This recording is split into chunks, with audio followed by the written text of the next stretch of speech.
Hi everyone, welcome back to the Bong academy YouTube channel. আমি তোমাদের সৌমেন দা। পুলিশে ৮১,০০০ শূন্য পদে নিয়োগ করতে হবে, ঠিক আছে।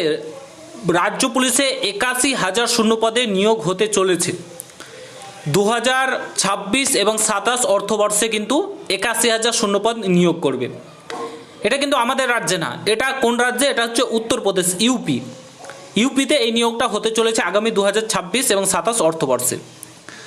ভাবুন, উত্তরপ্রদেশ যেখানে আইন শৃঙ্খলা একদম বেকার ছিল, সেখানে সেই যোগী আদিত্যনাথজি সরকারে ক্ষমতাতে আসার পর সেই আইন শৃঙ্খলাকে ঠিক করার জন্য পুলিশের পরিমাণ বাড়াচ্ছে দিন দিন, প্রত্যেক বছর নিয়োগ করছে।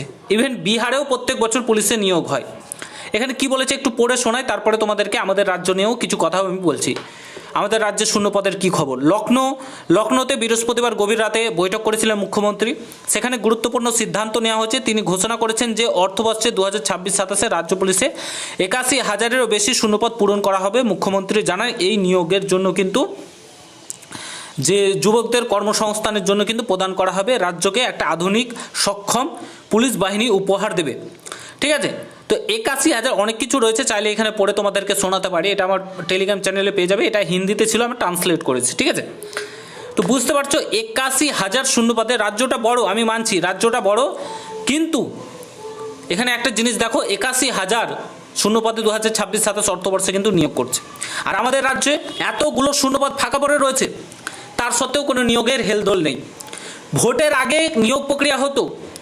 উত্তরপ্রদেশেও 27-এ নির্বাচন রয়েছে, 2027 সালে নির্বাচন রয়েছে উত্তরপ্রদেশে। তার আগে তো নিয়োগ প্রক্রিয়া অ্যাটলাস্ট করছে। আমাদের রাজ্যের মতন না, এই কেস ওই কেস, হ্যান কেস ত্যান কেস বলে সমস্ত কিছু আটকে দিচ্ছে। সেই রাজ্যে অ্যাটলাস্ট নিয়োগ প্রক্রিয়াগুলো হচ্ছে, পুলিশ নিয়োগ করছে, বিহারে নিয়োগ করছে, উত্তরপ্রদেশে নিয়োগ হচ্ছে। আমাদের রাজ্যের কি অবস্থা? এই সরকারটা কি করে রেখেছে? কোনো কিছু নেই, ভিশন বলে কিছু নেই। তারা ৮১,০০০ নিয়োগ করছে, তো আমাদের ১,০০০ও নিয়োগ হচ্ছে না। ১,০০০ যদি শূন্যপদ প্রকাশিত করছে, 5 বছর ধরে সেই নিয়োগ প্রক্রিয়া চলছে। এই কেস ওই কেস, ওবিসি কেস, এই কেস বলে আটকে দিচ্ছে, পুরো যুব সমাজটাকে নষ্ট করে দিয়েছে। এই রাজ্যগুলোতে অ্যাটলাস্ট নিয়োগ হচ্ছে প্রত্যেক বছর, কিছু কিছু না, ভারী সংখ্যক নিয়োগ হচ্ছে, সব কিছুতেই নিয়োগ হচ্ছে। সত্যি মানে আমি তো ভেবে পাই না, আগামী 5 বছরে যদি তৃণমূল সরকার চলে আসে পশ্চিমবাংলায়, তাহলে কি হতে চলেছে। আমি কোনো দলের বিরোধিতা করছি না ভাই, আমি বিজেপি করছি না, সিপিএম করছি না, কংগ্রেস করছি না, আমি তোমাদের কথা বলছি। জাস্ট একবার ভাবো, এখানে 5টা বছর আবার ক্ষমতা দিলে আমাদের আর কিছু করা থাকবে না। আমাদের কোনো আমরা না করতে পারবো নিয়োগ প্রক্রিয়া করাতে, না কিছু করতে পারবো।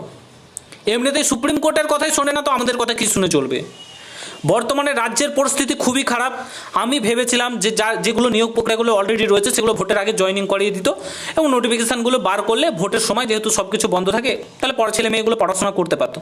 পুলিশের নোটিফিকেশান WBPRB বোর্ডে পড়ে রয়েছে, নতুন নোটিফিকেশান, কিন্তু প্রকাশিত করলো না রাজ্য সরকার। কেন? যুবসাথী, লক্ষ্মী ভাণ্ডারের টাকা কোথা থেকে দেবে? তো এই হচ্ছে বর্তমানে রাজ্যের পরিস্থিতি। বলার কিছু নেই, অন্য রাজ্য করছে ৮১,০০০, আমাদের রাজ্য 0। সব কিছুতেই ডিক্রিজ হচ্ছে, ইনক্রিজ হওয়ার নাম নেই। বাকিটা তোমাদের উপর ডিপেন্ড করছে। ভিডিওটা শেয়ার করবেন। দেখা হচ্ছে অন্য কোনো ভিডিওতে। ভালো থাকো, সুস্থ থাকো, গুড বাই, জয় হিন্দ, বন্দে মাতরম।